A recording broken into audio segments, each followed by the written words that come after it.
Numbers chapter 9. Adonai spoke to Moshe in the Sinai desert in the first month of the second year after they had left the land of Egypt.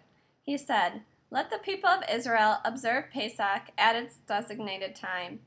On the 14th day of this month at dusk, you are to observe it at its designated time. You are to observe it according to all its regulations and rules." Moshe told the people of Israel to observe Pesach. So they observed Pesach at dusk on the 14th day of the month in the Sinai desert. The people of Israel acted in accordance with all that Adonai had ordered Moshe. But there were certain people who had become unclean because of someone's corpse, so that they could not observe Pesach on that day. So they came before Moshe and Aaron that day and said to him, "We are unclean because of someone's corpse, but why must we be kept from bringing the offering for Adonai at the time designated for the people of Israel?" Moshe answered them, "Wait, so that I can hear what Adonai will order concerning you." Adonai said to Moshe, "Tell the people of Israel, if any of you now or in the future generations is unclean because of a corpse, or if he is on a trip abroad, nevertheless he is to observe Pesach, but he will observe it in the second month on the 14th day at dusk. They are to eat it with matzah and maror. They are to leave none of it until morning, and they are not to break any of its bones. They are to observe it according to all the regulations of Pesach.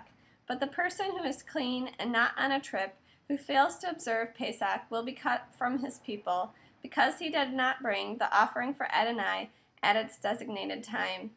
That person will bear the consequences of his sin. If a foreigner is staying with you and wants to observe Pesach for Adonai, he is to do it according to the regulations and rules of Pesach.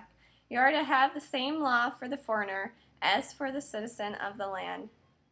On the day the tabernacle was put up, the cloud covered the tabernacle, that is, the tent of the testimony, and in the evening over the tabernacle was that appeared to be fire, which remained until morning. So the cloud always covered it, and it looked like fire at night.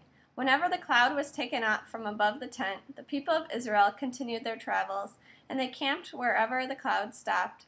At the order of Adonai, the people of Israel traveled. At the order of Adonai, they camped. And as long as the cloud stayed over the tabernacle, they stayed in camp. Even when the cloud remained on the tabernacle for a long time, the people of Israel did what Adonai had charged them to do and did not travel. Sometimes the cloud was a few days over the tabernacle, according to Adonai's order. They remained in camp, and according to Adonai's order, they traveled. Sometimes the cloud was there only from evening until morning, so that when the cloud was taken up in the morning they traveled. Or even if it continued up both day and night, when the cloud was up they traveled. Whether it was 2 days, a month, or a year, that the cloud remained over the tabernacle, staying on it, the people of Israel remained in camp and did not travel. But as soon as it was taken up, they traveled. At Adonai's order they camped, and at Adonai's order they traveled. They did what Adonai had charged them to do through Moshe.